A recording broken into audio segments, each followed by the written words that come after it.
he established this notion that early experiences determine to a degree who we are later in life, and we know that that is in some cases pretty true. He went pretty far to say that the personality was essentially stuck after adolescence. We know that people can continue to change, and certainly Erickson, one of his students, really went off on that. But we do know that early experiences can have a profound effect, and they're difficult to change. They're not as accepting of intervention as things that happen later on. We learn a little bit about psychoanalysis, which is his treatment modality, and a little bit about this thing called Freudian slip. As we go into the assessments for Chapter 3, we have two discussions.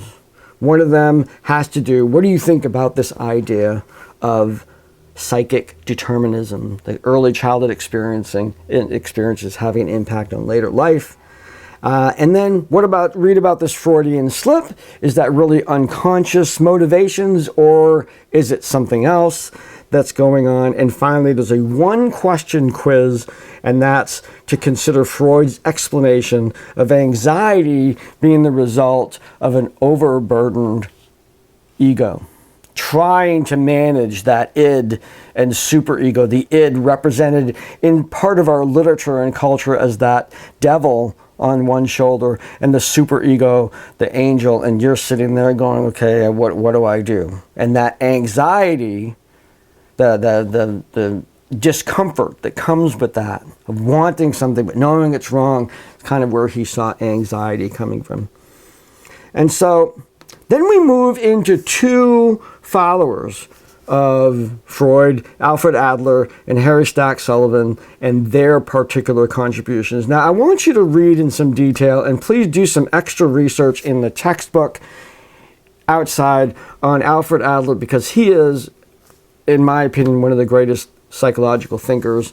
He came up with the idea of the mental health center. Was basically, he had a very different concept of that, a little bit of trivia on that.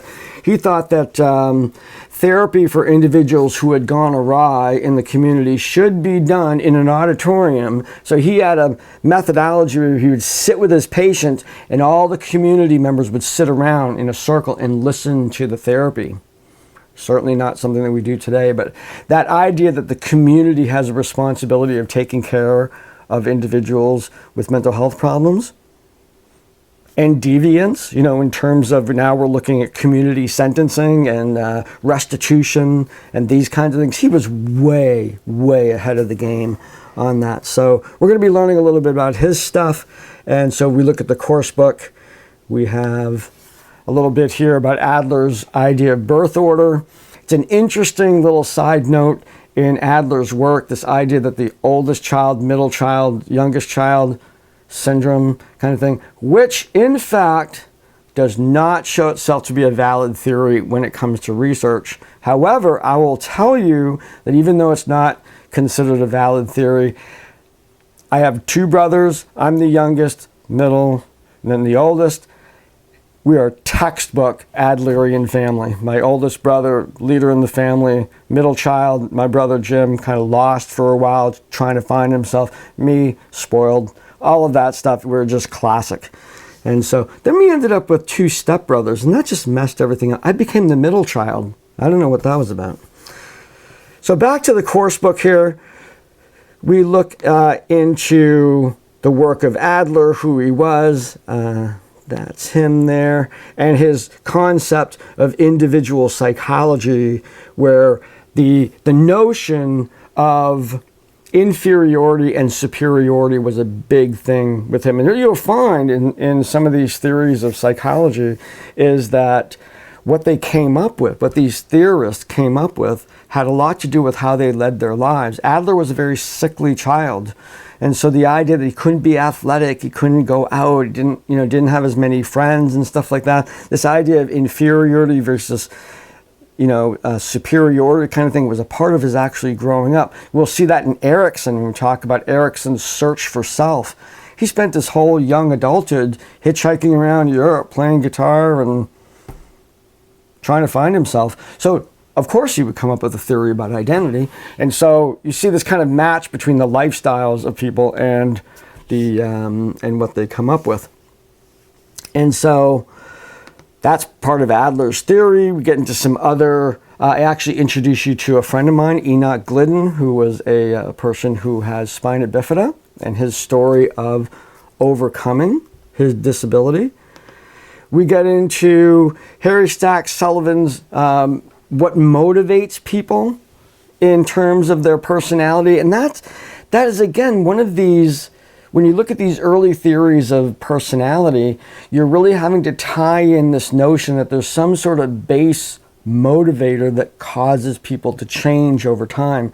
So with Freud, we have these, this, what would be sexual energy that is forcing for procreation and for survival, the survival instincts and whatnot. Then you have superiority and inferiority. And then you have Sullivan is looking for maximizing social interactions, that these are the motivating factors. All of this has a Darwinian quality to it. Each one of these characters was growing up in an area where Darwin was more new than he is today, but that animals developed based on a motivating factor that increased the likelihood of their species survival. That was the bottom line. So Freud is really close to that with survival of the species for procreation and the sexual drive. And then you have inferiority, superiority. You can kind of play that into that evolutionary concept. And Stack Sullivan goes a little bit further out in talking about how we interact with others, that social nature of the human animal, and getting his hands wrapped around that. But it all has this sort of survival sort of slant to it that has to do with the time in which this was all being developed, and that revolutionary idea of evolution just waved over all of science, and that became a key aspect of people's different theories. When we look at the assessments for this particular chapter, we look at a discussion and a quiz. The discussion has to do with Adler's idea of inferiority and superiority.